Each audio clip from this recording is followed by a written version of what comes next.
bet you I can ball Cal Heathrow on the next day. Nah, you're nuts. No. Come on, Bunk. It was a little film about the art of hanging out.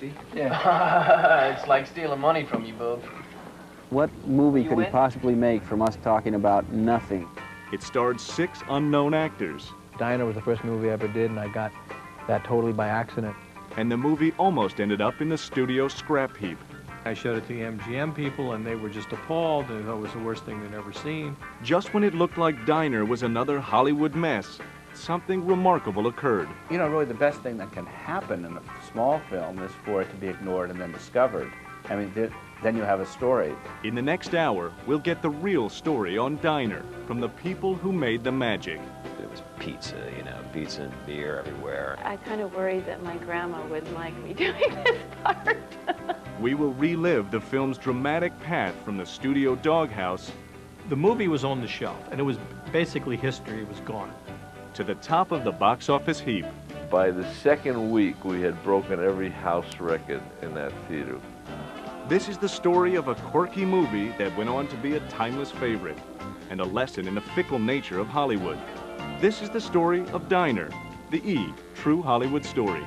The dream of being one of for life's ambition was to be a star. Whenever we publish the public scandal.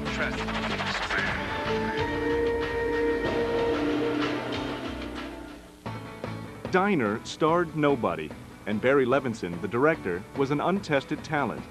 But the small-budget film struck a chord with audiences nationwide and became the sleeper hit of 1982. The movie propelled its nobodies into stardom. Mickey Rourke, Tim Daly, Kevin Bacon, Steve Guttenberg, Daniel Stern, Paul Reiser, and Ellen Barkin.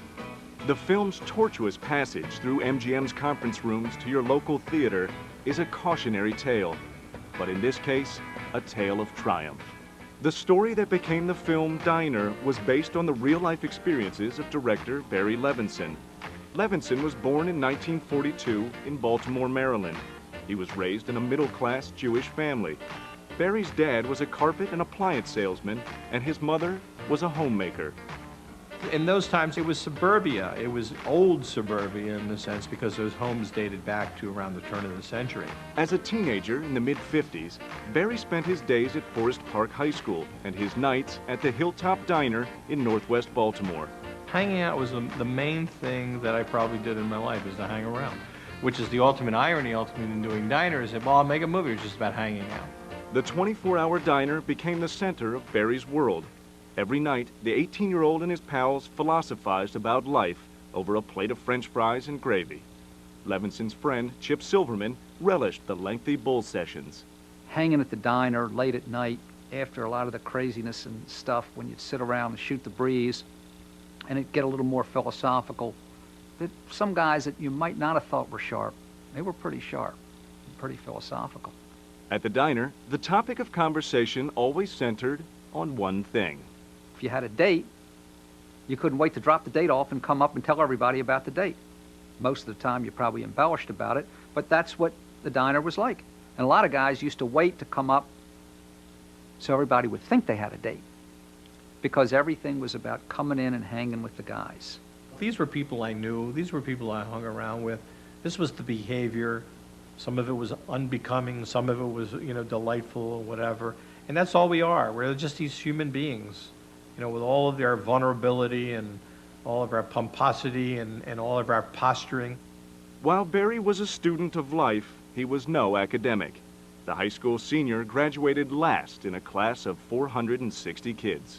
I thought I'd probably work in my father's appliance store, although I desperately did not want to, you know, work in that. But I thought, I guess that's what you do. I mean, I don't know what else I'm supposed to do. So I had no real great ambitions to do other things. In 1963, after a brief stint in junior college, Barry made his way to American University in Washington, D.C. While in school, Levinson landed a job at WTOP, a local television station.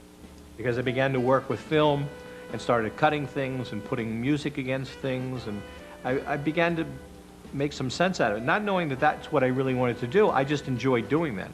Barry graduated from American in 1967. Determined to work in television, Levinson decided to move to Los Angeles. Realistically, I think my father thought I would probably be coming back very shortly. Because especially you can imagine, he said, all right, I'm going to California. What are you going to do? I don't know. I just thought I'd go out there and see what's going on. So I really had no plan to any of this. When I was out there, I got involved in a theater group. And for 2 years I studied theater, although I didn't want to be an actor. In 1969, 27-year-old Barry met Craig T. Nelson, a young actor with a gift for improvisational comedy. The two men put together a comedy routine. And we used to get a lot of, laughs and everything else. So that led to us playing local clubs, and we started, just picking up some money to survive, which led to writing. In 1970, Levinson was hired as a writer on the popular CBS comedy series, The Carol Burnett Show. Barry was a natural. He won 2 Emmys and the respect of veteran writer and comedian Mel Brooks. In the mid-1970s, Levinson and Brooks teamed up to write the films Silent Movie and High Anxiety. I used to tell him things about, Baltimore and the guys and hanging out at the diner and everything else, and he used to say, you should write about that. Levinson filed Brooks' advice in the back of his mind. In 1979, Barry was looking for a different kind of project. He returned to Baltimore to research the screenplay for the Al Pacino courtroom drama and Justice for All. While hanging out with his diner buddies, the writer experienced an epiphany, and the plot of Diner crystallized in his mind. I suddenly went, oh, that's what that was about. We didn't know what to do about, girls and dating and that whole naivete and that, etc. But we always had that swagger and that whole thing. Oh, now I know what it is. And the second that made sense to me, that I could write it, and then it took me about 3 weeks to do. Barry showed the script to Mark Johnson, a young aspiring producer he met while working on the movie High Anxiety. I had heard so much about so many of the characters and so many of the incidences. On one hand, it felt like something that I already knew about. On the other hand, here it was in front of me for the first time. It existed as a script, so I couldn't have been more excited. But in the early 1980s, Hollywood was still in love with big-budget special effects films. Most movie makers tried to duplicate the success of blockbusters like Star Wars. Diner, a small film about 6 friends discussing roast beef sandwiches and life, was a tough pitch. Johnson sought the help of his boss, Jerry Weintraub, a well-known producer and concert promoter. I got the script, and I read it immediately, and I called Barry Levinson right away, and I said, I want to do this film. And he said, great, that's fantastic. He said, I want to direct it. I said, great. Jerry Weintraub went off to a lunch with David Begelman, who was running MGM at the time, and came back and he said, all right, you got the movie. And to this day, I think that Begelman owed Jerry some big favor. And he looked at it and said, I don't know what to make of this movie, but it's only going to cost us $5 million. I said, all right, go ahead, go do it. Hollywood connections put Diner on MGM's slate. But little did Levinson and Johnson know they were going to need miracles, not handshakes, to get their film to the big screen. Coming up, the search is on for the Diner guys. On the day of the screen test, I had a raging flu. I was really, really sick and really about to pass out. And later, the studio didn't like her or want her because she was not a typically attractive young woman. She was unusual.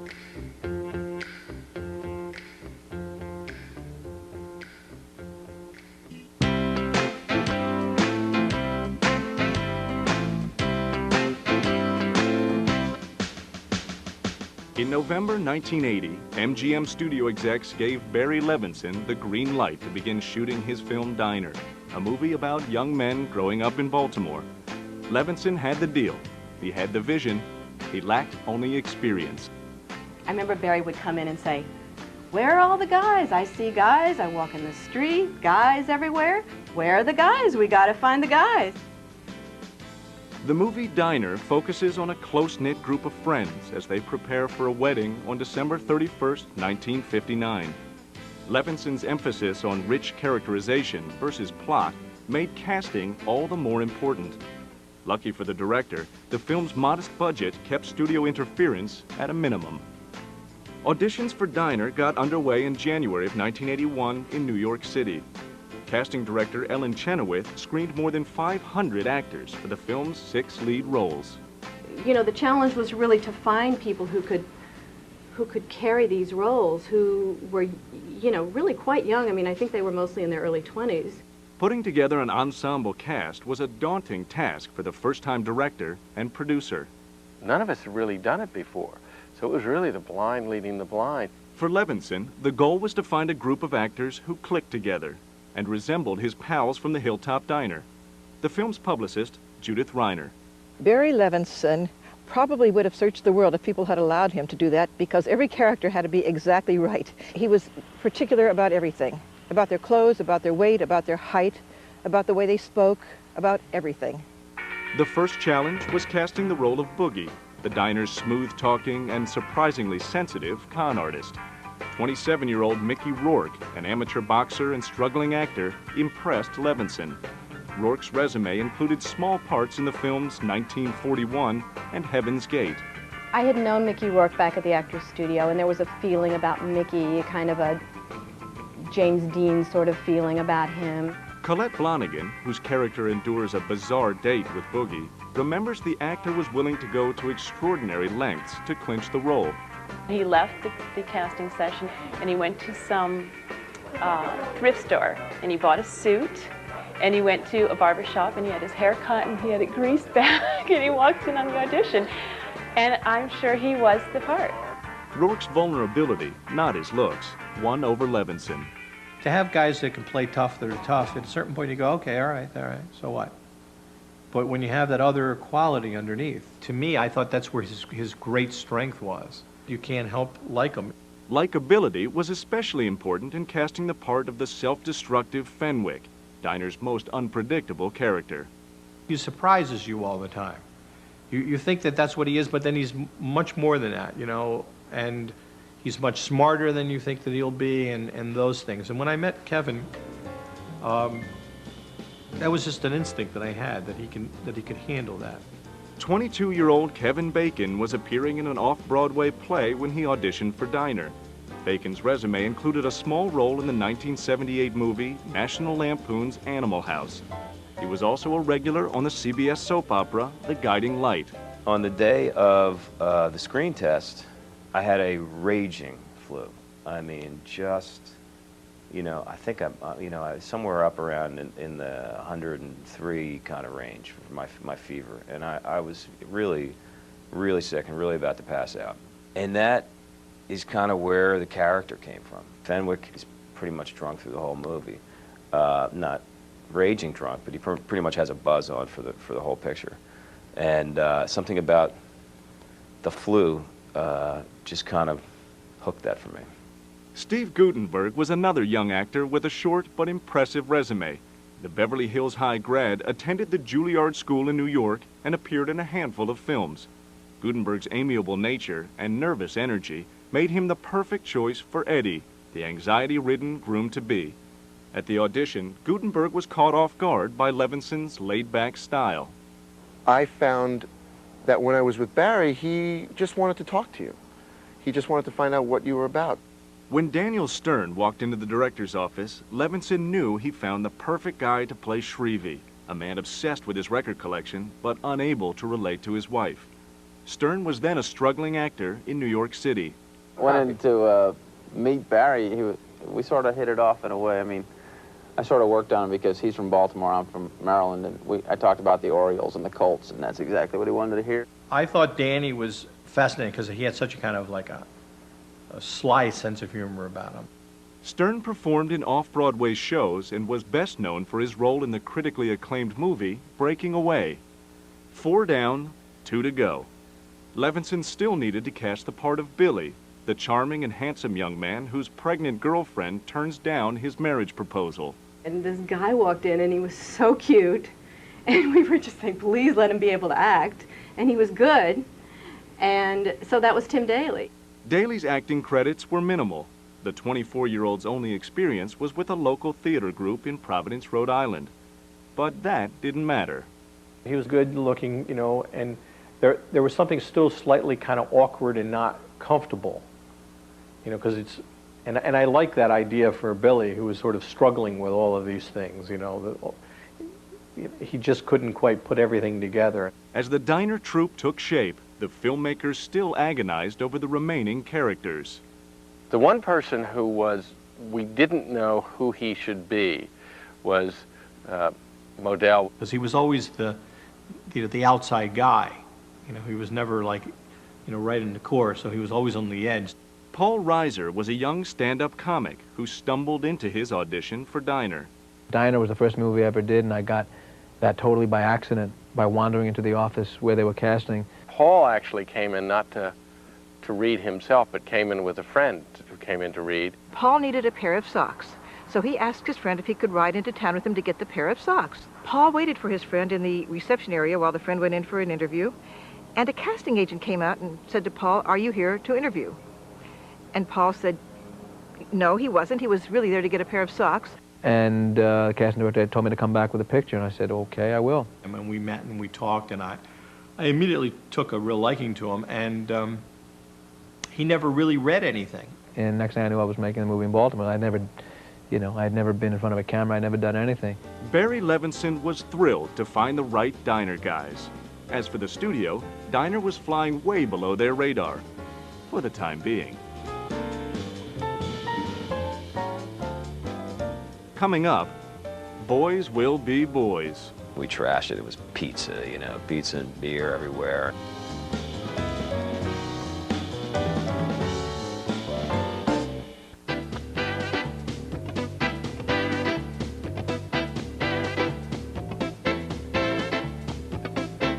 By late January 1981, director Barry Levinson cast 6 talented but unknown actors for his film Diner.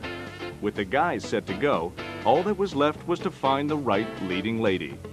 I thought that she was the most unpredictable young actress I had seen. And the second I saw her, I said, I don't know how I can do better than this. Barry Levinson was mesmerized by 26-year-old Ellen Barkin, a New York actress. Barkin's resume included a small role in an off-Broadway production and a part in the 1981 TV movie, Fighting Back. For the role of Beth that Ellen Barkin did, I think she's the only person I saw. She's so good. She's so right. Not everyone shared Levinson's enthusiasm. The studio didn't want her because she was not a typically attractive young woman. She was unusual. They wanted her to be conventionally good-looking. And Ellen's a great-looking woman, and I mean, has always been, but she's not. One of the reasons that I find her so attractive is that she's not conventionally good-looking.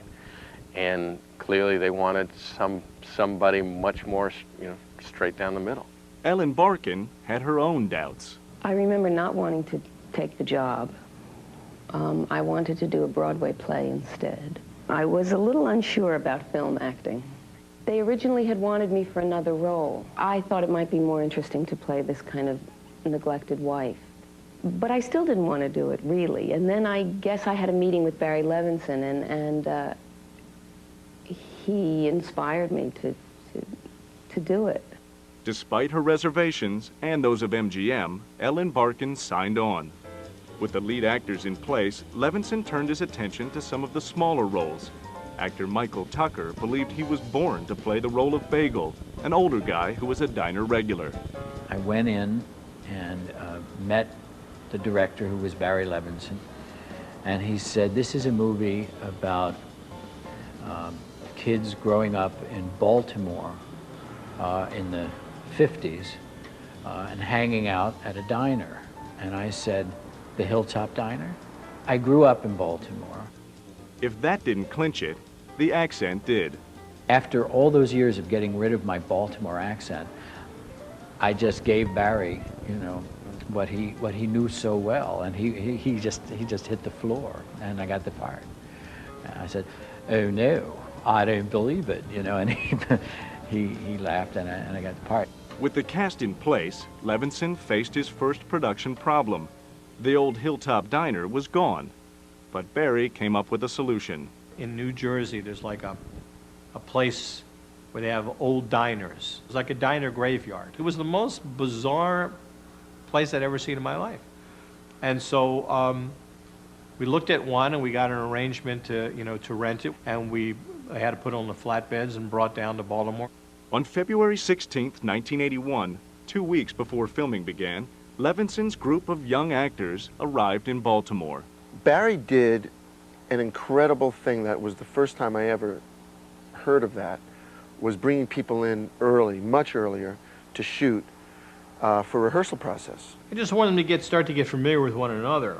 And so we didn't really have what you might call a rehearsal period as much as just kind of hanging around and kind of talking and getting familiar with one another. We had this teeny trailer that was sort of their common playground.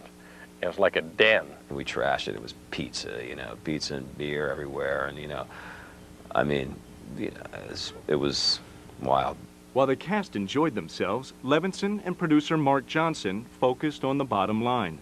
With a budget of $5 million and a shooting schedule of 42 days, there was little room for mistakes.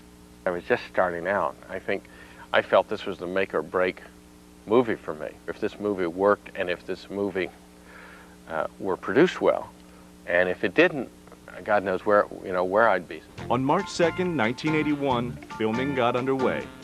Day 1 went smoothly, but Day 2 was a disaster. Levinson was supposed to shoot the scene in which Mickey Rourke's character Boogie chases a beautiful girl on horseback. And it was the funniest thing was we're driving like this along the fence, and her horse just takes off like this and just runs over the crest of this hill and drops out of sight. And then I can hear with the walkie-talkies. I hear the wranglers, they're trying to get her, the horse has now run away with the actress. You're like panicked. The idea that first-time directors now fallen, a half a day behind. Actor Kevin Bacon also had problems with horsepower, the automobile kind. Actress Kelly James played Diane, Kevin's girlfriend in the film. He couldn't drive a stick shift at all. And I would say it was embarrassing for him. And I was in the car. I mean, it was pretty funny. There were scenes where he had to drive it, and I guess he took a lot of abuse for his driving. The thing that he didn't practice was starting in first and pulling out of a parking space, which is exactly what I had to do. And the scene was blocked so that we had to walk and talk and get into the car and then pull out. It was all like, one shot. So it wasn't like there was any cutaways. And I stalled out. I mean, I just stalled out. I stalled probably, I don't know, 20, 25 takes. It was bad.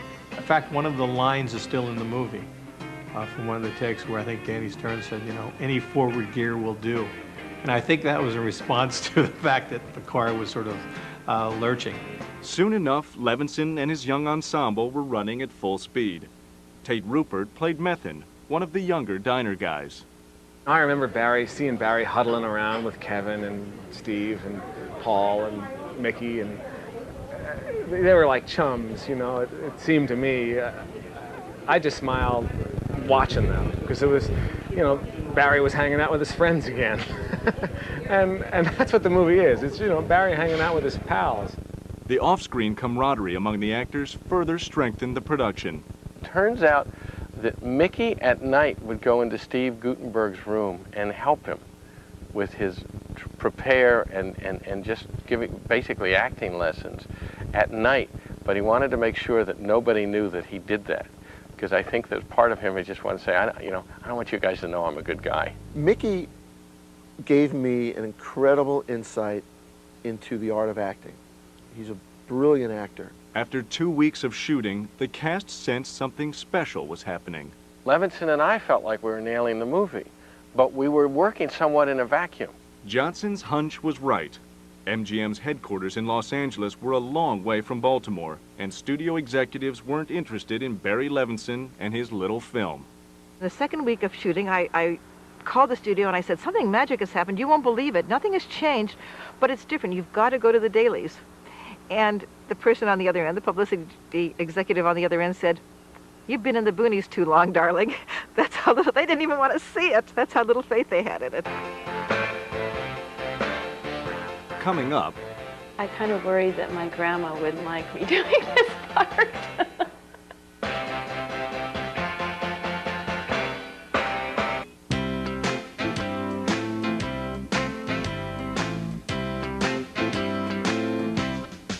By early March 1981, director Barry Levinson was 2 weeks into the Diner shoot. Levinson was absolutely sure that his low-budget, basically plotless film was a winner. But he was in for a big surprise. I showed it to the MGM people, and they were just appalled. They thought it was the worst thing they'd ever seen. Through the first few weeks of production, Barry Levinson and producer Mark Johnson received little feedback from MGM Studios. In late March of 1981, the filmmakers were caught off guard. We would hear strange things, responses back in Hollywood to our dailies, and we didn't know what to make of it. They had watched one day, and someone said, "Aren't they awfully old to be high school kids?" And so to some, they thought there was supposed to be some kind of high school comedy. Levinson kept the criticism to himself. He didn't want his cast to panic. The director worked hard to keep the mood on the set playful. However, the set became a little too friendly for Colette Blonigan, who played Carol Heathrow. The actress was nervous about a scene where Mickey Rourke's character takes Carol to the movies. Boogie places a box of popcorn on his lap and lets his date fish for a surprise. Everybody was looking forward to shooting this scene in the movie theater, and it was fun, and Mickey kept talking about, he really was going to do this. He really was going to do this. And we said, no, you're not going to do this. There's no way you're going to do this. Blonigan had no idea what to expect. Each time you reach into that popcorn box, you wonder if this is the time. But everybody was sitting there wondering when this reaction will come about. I kind of worried that my grandma wouldn't like me doing this part. To Colette's relief, Mickey kept his surprise to himself, and the scene went off without a hitch. By April of 1981, most of the film was in the can. Levinson made a deliberate decision to shoot the movie's diner scenes last. When it got to the diner, and it got to these guys just hanging out and talking nonsense, they did it, really effortlessly. What I wanted is so that they can talk over one another, and there's a very informal way, as opposed to speak, say the line, etc. So I thought they're going to be as comfortable as they could be. You gonna finish that? Yeah, I'm gonna finish it. I paid for it. I'm not gonna give it to you. No. If you're not gonna finish it, I would eat it. But if you're gonna eat it, What do you want? Say the words. No, go ahead. You're gonna eat it. You eat it. That's all right. Say the words. I want the roast beef sandwich. Say the words, and I'll give you a piece. Would you guys cut this out? I mean, every time. Well, if he doesn't talk, he just. Well, you know what he means, right? Yeah, I know what he means, but he beats around the bush. He beats around the bush. If he'd say the words, I give him a piece. If I wanted it, wouldn't I ask you? Then ask. You know you just let it go. You know he wants You're it. annoying. I'm annoying. I'm trying to eat a meal by myself. If you want to give him the sandwich, give him the sandwich. If you don't want to give him the sandwich, don't. I don't want to give him the. Well, then just eat the sandwich. Then and shut up. Well, look at his eyes. I ask one simple question. You get it. You know what your problem is? You don't chew your food. That's why you get so irritable. It lumps. You have like roast beef in your heart that just stays there. Oh, Modell, you're really, really getting me mad now. My blood is boiling. Barry just would roll the camera. I mean, we had so much fun, and when we left, we said, what the hell was that? I mean, what movie could he possibly make from us talking about nothing? I mean, singers and chocolate sodas or, hamburgers. I don't even know what we were talking about. It would go on, and he would roll the camera for 10 minutes, and we would just talk. On April 21st, 1981, shooting wrapped on Diner. It was kind of sad, because you really knew that you formed these friendships, and that even though you would probably see each other somewhere, sometime, it would never be the same. When Barry and I, after we finished shooting it, a 42-day schedule, we were on an airplane together, and we looked at one another and said, I think we made the movie we set out to make, which, by the way, is not that frequent. The two men spent several weeks in an edit bay in L.A. Finally, their baby was ready to be presented. A screening was set up for studio chiefs at MGM. Levinson and Johnson were shocked at their reaction. They were hoping it was going to be one of those sort of screw-around comedies, a bunch of guys running around Baltimore trying to get drunk and laid or something like that, and instead, they have this movie about guys talking about, are you going to eat that roast beef sandwich? It was so far out of what they had wanted or expected, or what those movies are supposed to be. Well, they had no idea what they were getting. The fact of the matter is, they should have known what they were getting because they read the script, or supposedly read the script. Whether studio execs read the script, they didn't like what they saw on film. MGM chiefs had other plans for Diner. Coming up, Diner gets shelved. It was basically history. It was gone. Don't show it to anybody. It's over. It's dead.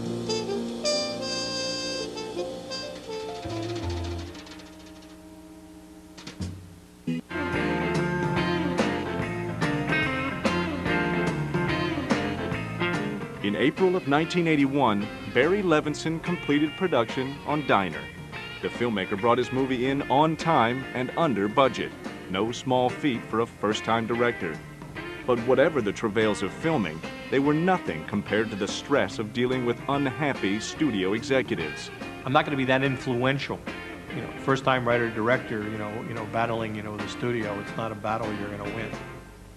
MGM studio execs were not the only ones who had doubts about Diner. We showed it the first screening we had it for some family and friends, and a lot of people who, loved us dearly didn't like the movie and were outspoken about it. I remember my sister turned to me and said, well, it looks good.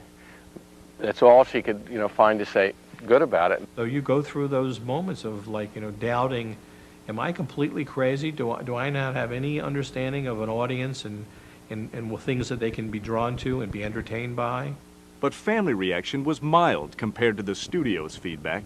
I had a meeting over at MGM, and the guy said, you got a lot to learn about, editing. And I said, I'm sure I do. He said, you got to get to the story and just move it along.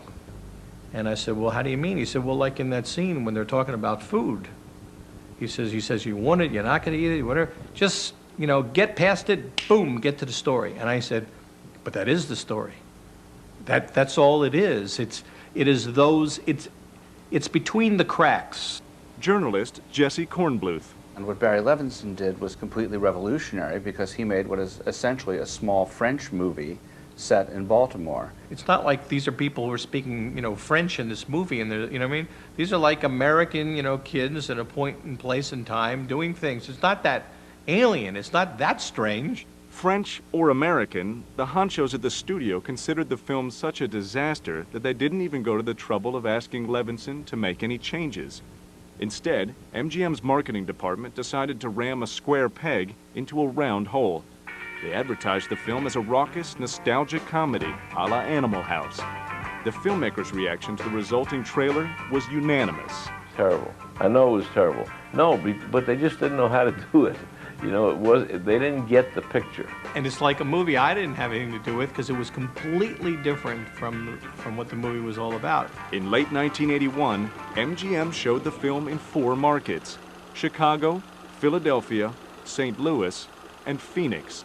I like the people of Phoenix, but it's a little crazy to, test Diner in Phoenix. St. Louis was another, which was, the Midwest, and that's not what this picture was about. Moviegoers expected wackiness, and Diner delivered nuance.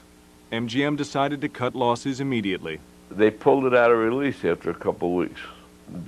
They said, Jerry, no one's coming to see it, nobody cares about it. Now, I said to them, look, guys, this is a great movie, and I really think you're missing a boat. Weintraub's hard sell fell on deaf ears. By early 1982, Diner was collecting dust in the studio storeroom. In lieu of testing the film in other cities, MGM focused on more high-profile projects like Rocky III. I think they just thought it would be throwing good money after bad and that they were never going to make any money. I think they thought, okay, didn't cost us that much, so we're not going to lose that much. The movie was on the shelf, and it was basically history. It was gone. Don't show it to anybody. It's over. It's dead. Coming up, the little movie that could. The press said to themselves, why wouldn't a studio support such a great movie?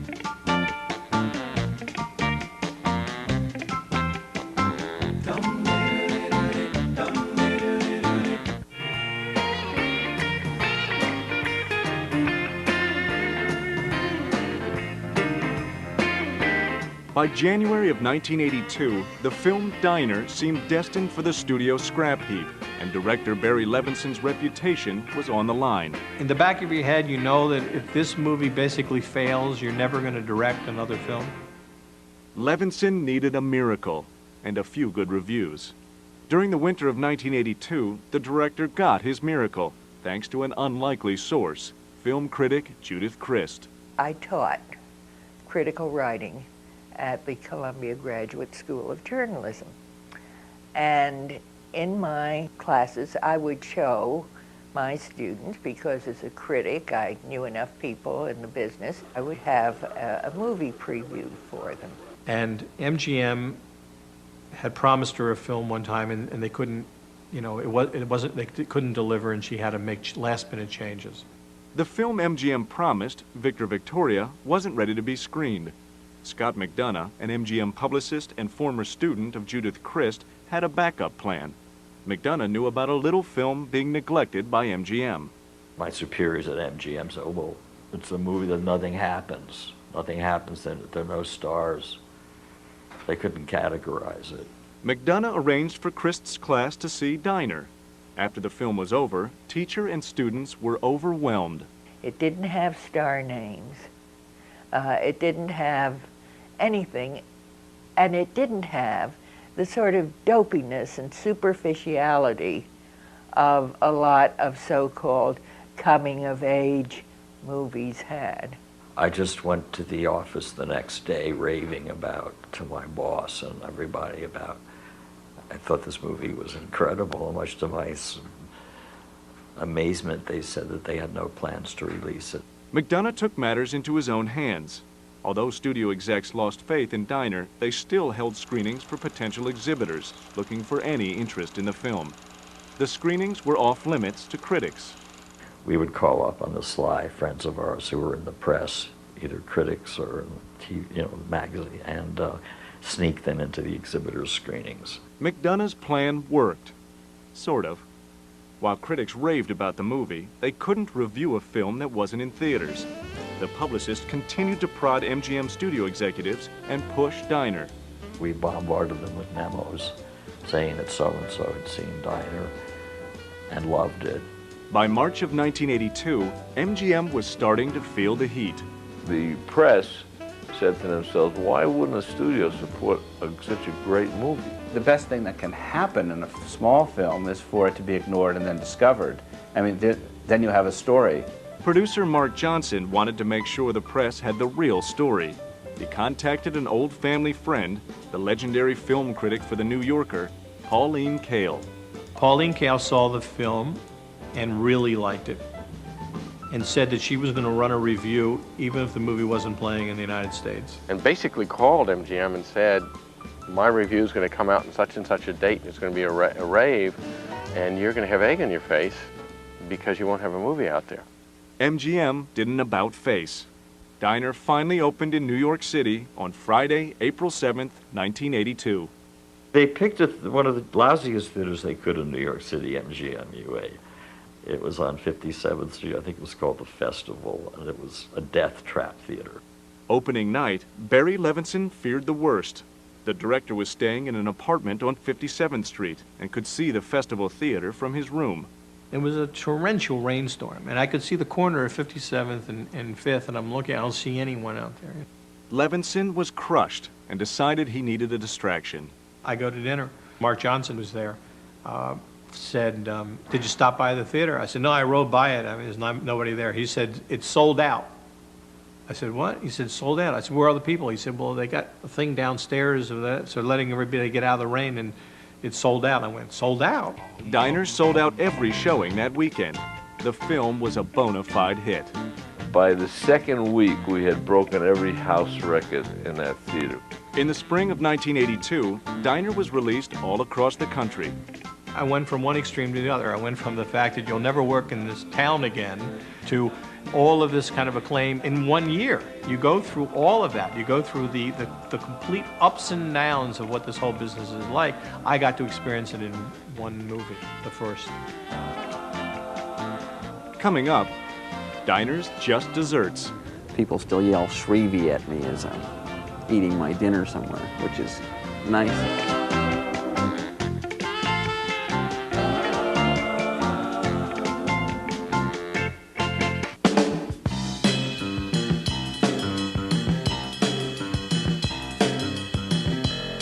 By the summer of 1982, the little movie Diner was a big hit.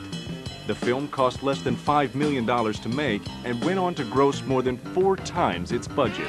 A little film, you know, too small for anyone to care about, and then you discover millions of people do care. In 1983, the movie continued to receive accolades. Mickey Rourke won a Best Supporting Actor award from the National Society of Film Critics. Diner was nominated as one of the year's best at the Golden Globes, and Barry Levinson received an Oscar nod for Best Original Screenplay. 2 decades later, Diner remains a favorite. Over the years I've heard, I was just like my friend so-and-so, you know, I was like that, I did that, we had that relationship, whatever, and that's where it connects. He didn't try to make a universal statement, but because he was so true to the idiosyncrasies of that time and place, it became a universal statement. Everyone could identify with it because it rang true. First-time director Barry Levinson took a chance on a group of unknown actors. Diner was their launching pad to success. The response that I get the most is people coming up to me and going, you know, that was just like me and my friends. And even to this day, I mean, you know, 20-year-olds will come up and tell me the same thing. You know? And I think that that's what really worked about it. I mean, it's one of the greatest films of my career. I'm very, very lucky. It's probably one of the best, not the top 100, top 200 films of all time, without a doubt. I get comments on that record scene. I mean, people still yell Shrevey at me as I'm eating my dinner somewhere, which is nice, although I sort of lose my appetite when that happens. For Barry Levinson, Diner was the first in a string of hits that included Good Morning Vietnam, Rain Man, and Wag the Dog. But Barry hasn't forgotten his roots. Over the years, Levinson returned to Baltimore to shoot more movies based on his life, including Tin Men, Avalon, and Liberty Heights. And as far as Levinson's old diner buddies, he still keeps in touch. Every 2 or 3 months, we all get together and go out to dinner downtown at Sabatino's restaurant. And you walk in that room, all bets are off. It's like it was 40 years ago. In some ways, you know, we all change. In some ways, we don't change. I still don't know necessarily where I'm going.